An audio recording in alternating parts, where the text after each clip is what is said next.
So, Nick, you just finished up what draft of Join the Chorus, See the Galaxy? God, I think it's like seven, maybe. I think it's Yeah, 6 or 7. I did So 6, you did 7. Now about to do 8.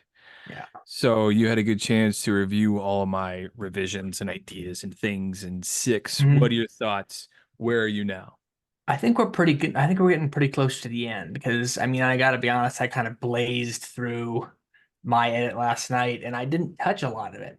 Most of the stuff I looked at was stuff that you had left edits on. I mostly focused on stuff that you left edits on or left notes on and dealt with those areas because I assumed, hey, the other stuff should make sense, or if it doesn't, we'll catch it in the next round when we maybe do one last intensive draft and make sure that everything's copacetic, and then we can start pushing it out into the world for public consumption.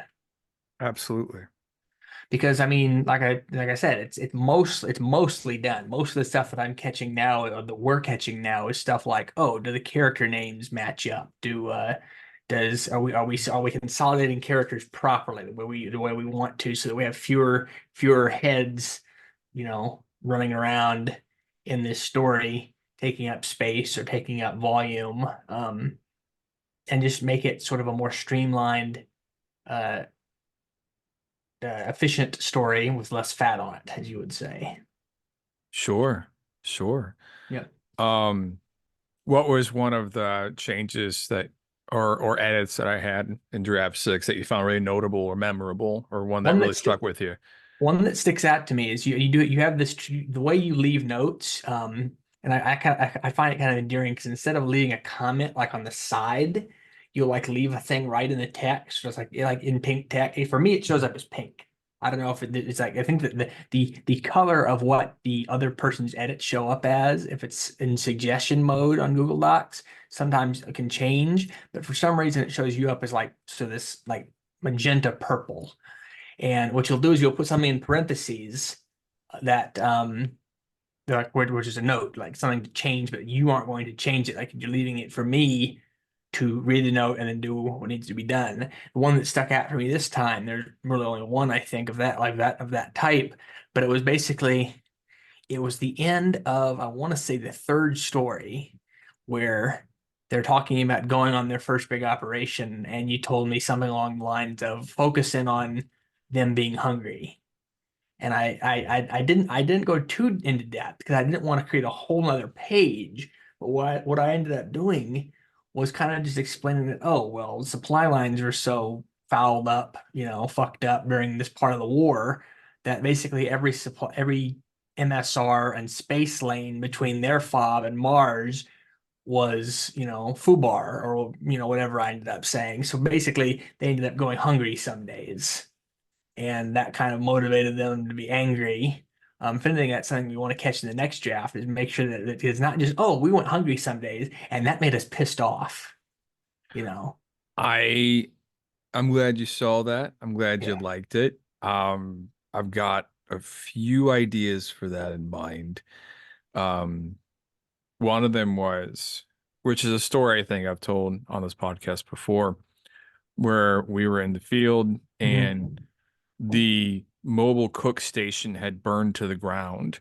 And so we were on half rations for a Yep. week. And uh you just it a week doesn't sound like a long time, but when you're running around for, 12, 15 hours a day in the woods for 7 days, whatever, and you're on a lean diet, buddy. Like, Yep. and And it does things to you mentally. This is something that I learned from watching, like, um, Survivor Man. He talks about this on his show, and he talks about this in his director's commentaries about how you have some very vivid dreams when you're hungry.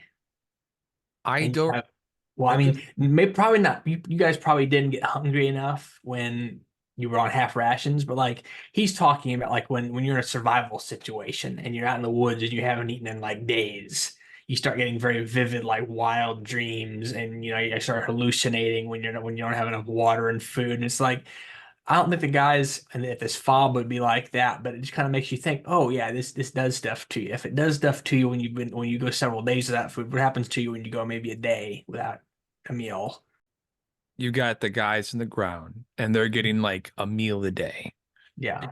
But then, because like once food gets scarce, sometimes the rules kind of break down a little bit, right? If everything's easy, it's easy to follow the rules.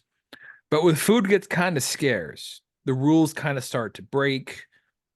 People kind of do things under the table. And so I see Santos just being like a private, just saying, oh, well, these are the rules that we got to follow or whatever. And then maybe Sergeant Rivera, his squad leader, is kind of finding ways to sneak extra food to his guys here and Hmm. there. And nobody wants to think about like, well, if we're getting that food was somebody else's rations, right? But then is that my problem or is my problem my empty belly? You Yeah. know? And yeah, that part didn't happen in real life. This is just me extrapolating from um from real life and building on it. And like maybe finding out the people higher up were eating a little bit better than the people on the bottom, you know, that yeah, there's that. Cause like I remember wondering why are we going hungry? We're in the middle of Indiana and Pizza Hut delivers. Like they deliver to the base, you know. Um we could have sent somebody out to main post and then get a stack of pizzas and bring them back to the field where we were at, right? I know what roads we could have gone on. That's the Um thing. There's so many layers of bureaucracy and bullshit that kind of compound to make these situations worse. yeah. Um, and that's part of what we can explore in this story is, because this is obviously only one dimension of the Join the Core story, and it's only like we're only scratching the surface of the full saga that Santos goes through. But my theory behind kind of this early stage in the war is that it's kind of disorganized. Mm, This is the frontier. This is the first frontier war. Um, Spoiler alert, there are two. It's kind of like the World Wars. Um, this is the first frontier war, and it's sort of the beginning. This is kind of like the Guns of August, like when the Germans and the French and British were like racing towards the French border, from two different directions, and basically started out just kind of like digging holes into sand along like the banks of some river or something, and that's kind of the first trenches. And then 4 years later, it was actually all involved and convoluted and complicated and well thought out, more or less, but it was not that way to start with. When the Frontier War started, it was kind of, oh shit, we've got a war to win now. And yes, they've been preparing for it, but preparations and execution are often two very different things, as I think, as again, plenty of historical precedent shows. You look at World War II, you look at the War on Terror, two very different time periods, and you look at how, look at the global war on terror. They had, they went in, they were sending entire units into battle with unarmored, like thin-skinned Humvees. You look at World War II, you've got guys landing in Guadalcanal less than a year after Pearl Harbor, and they're still firing, and they're still carrying 1903 bolt-action Springfields. They haven't been issued Garands yet because those haven't been approved by the friggin' like military, you know, whoever whatever the command or organization would, or like the division of command that approves that sort of thing would be. So you've got all these different types of examples of bureaucratic nonsense and just disorganization and poor execution that makes guys at the front kind of grumpy and crotchety because they got to deal with it. And that's kind of where Santos is, because they haven't even really gotten into big battle yet as far as the time when they're sort of hungry, because this is like the first couple months of their this is the first, what, 3 or 4 months of their war. They're not really experiencing the bleeding edge yet. That's going to come in the next few stories afterwards.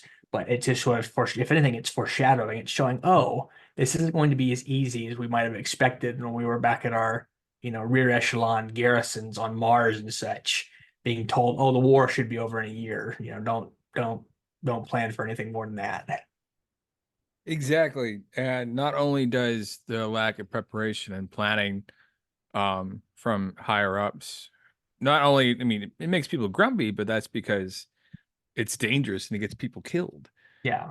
And I'm excited to kind of explore that part of it, right? Because Yeah. when everything works when it should, it's it's fine. There's food, right? Now, when everything works as it should, people still die. But when everything doesn't work, people die and you get to be miserable before death. And like when bureaucracy kind of like when untested um bureaucracy kind of goes out in the field like that, or like if your logistics supply lines are untested, Hmm. and then you go out into a field combat situation like that, and then you know, like you, I like the idea of people trying to figure out where'd the food go, where was the weak link, and then Yeah. like the 'Cause- military learns by failure, right? It goes yeah. back to the Center for Army Lessons Learned. It's a whole base that's designed specifically to house all of the great many mistakes made by the United States Army.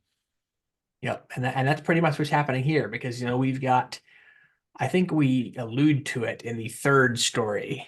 Mhm. Maybe I don't think it's in the second. I think it's in the third, and then we sort of start to execute it in the fourth story in the sequence, Operation Backblast. Mhm. And this is kind of the way the way Santos refers to it in his recollections as he's looking back on this, because obviously, as we've probably discussed previously, this story is told basically as if it's a memoir.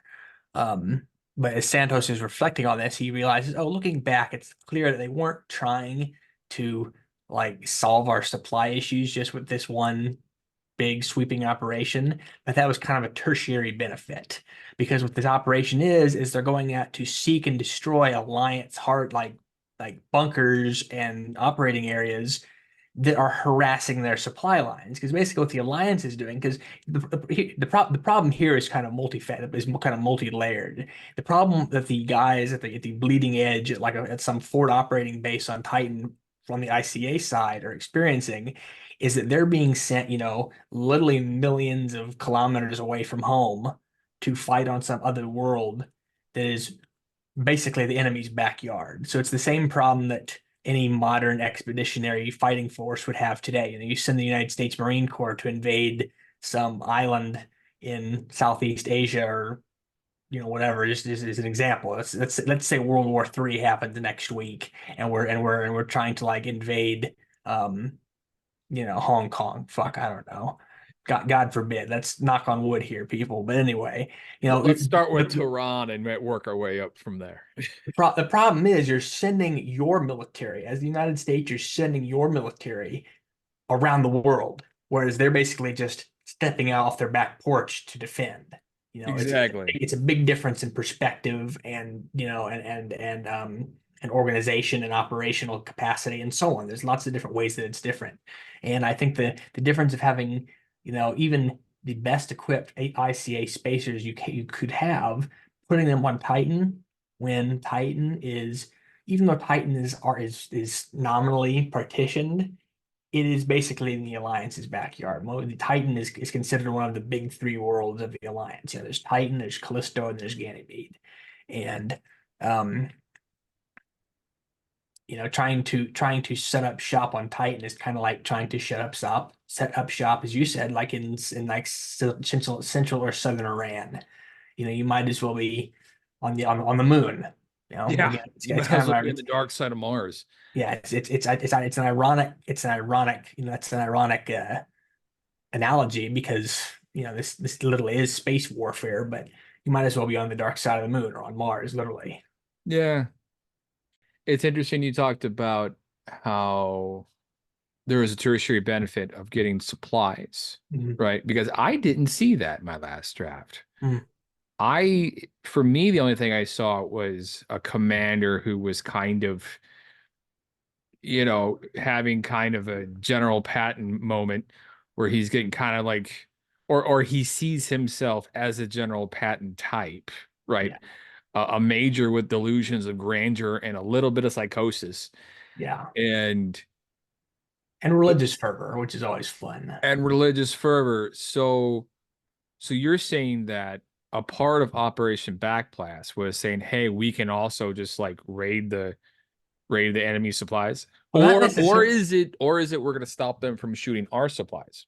Yes, that's much more the latter. It's Okay. more that, oh, well, these guys are operating out of these mountains. We don't know where exactly they are, and they're like shooting down our supply birds or they're Okay. attacking our supply convoys. We're going to go out there and attack them. It's kind of like it's kind of analogous to Vietnam. A lot of the Vietnam conflict or war or whatever, whatever term is in vogue to this, nowadays. A lot of that involved going out and looking for NVA or Viet Cong positions that were harassing either friendly ARVN forces or MACV forces or whatever.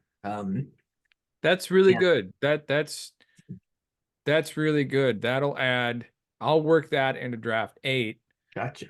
And yeah, because I'll expand on the food thing. And the Hmm. food thing will be kind of a driving sort of force for a lot of it. Yeah, because there's different. Because again, there's layers. The food situation is kind of driving the lower level guys because they're just like, hey, when are we gonna get this situation rectified so we can fucking eat again? Mhm. Whereas the guys in the mid-level, the majors and captains and sometimes lieutenant colonels, or in this case, I think commanders is the rank I used instead of lieutenant colonel because I didn't want too long of terms. That's the secret reason why I chose the names I did for ranks and the Spacer Saga. I sort of mix and matched, Army, Marine Corps, and Air Force ranks Sure. with Navy, but whatever. The mid level like officers and commanders, they're kind of looking to do big things. You're going to get them promoted, like you Get said. them They kind of noticed.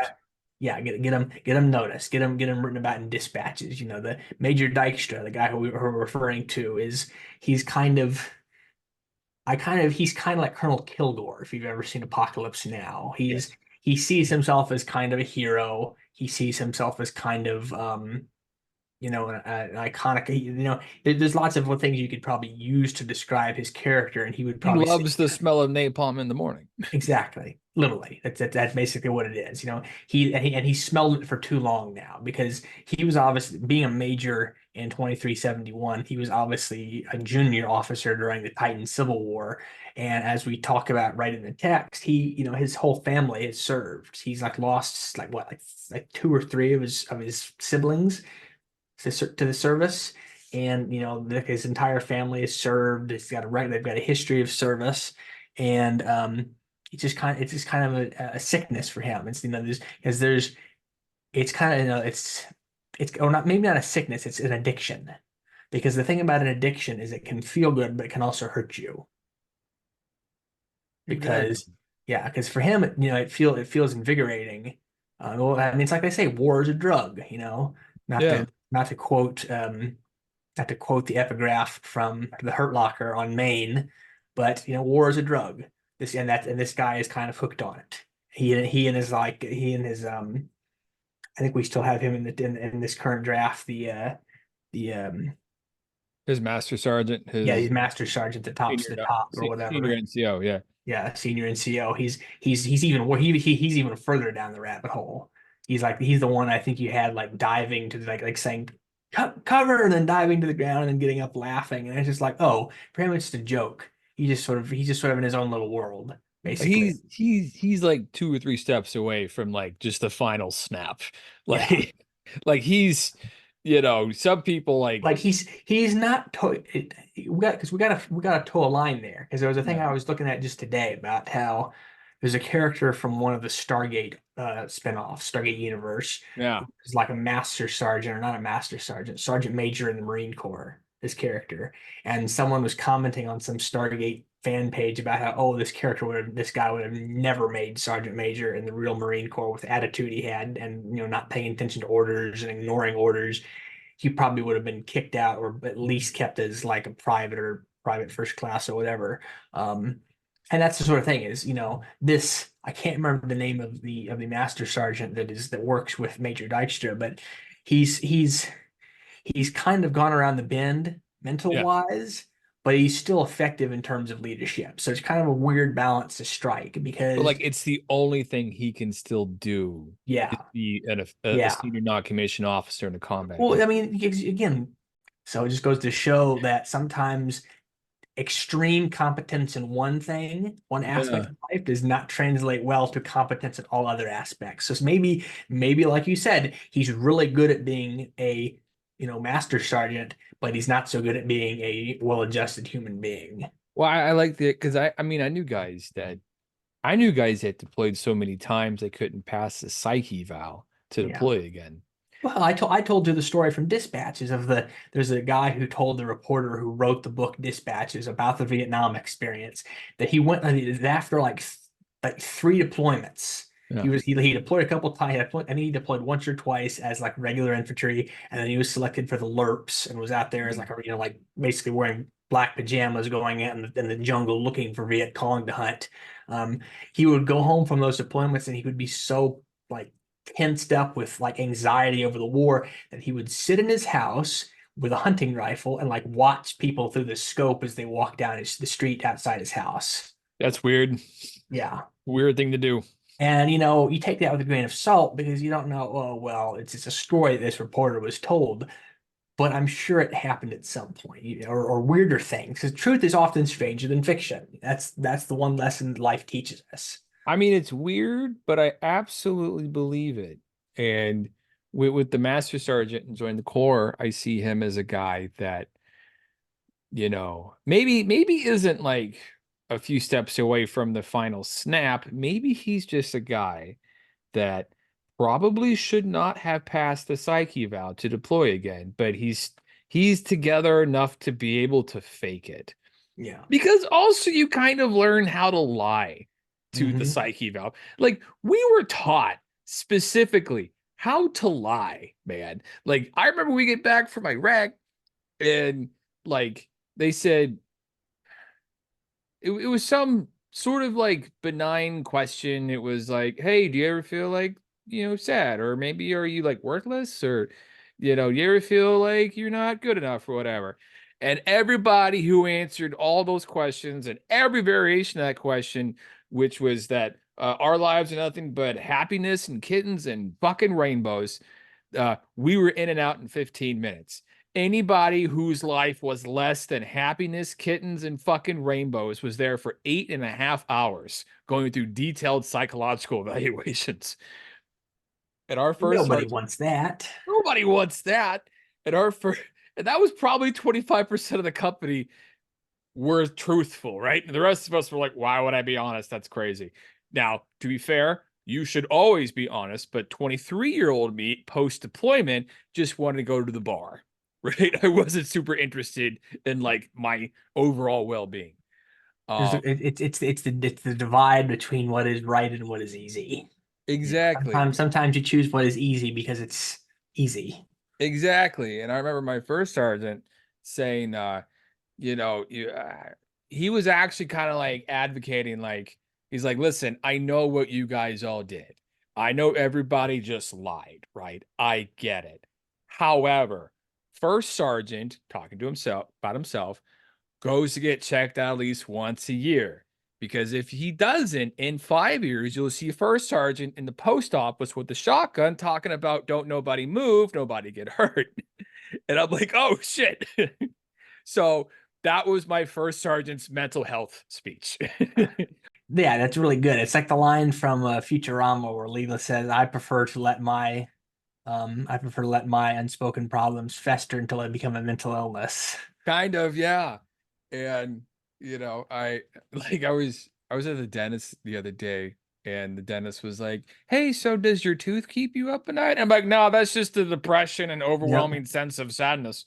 And he laughed and then he drilled on my teeth. Yeah. He's not too sad. He can make jokes about it still. I mean, No. we're always testing each other that way as humans, just where's the limit? Where's the Yeah. limit? All right. Well, for the Blanket Fortress of Solitude, I am Derwin, And I am Nick. and we will see you next Monday morning at 0700.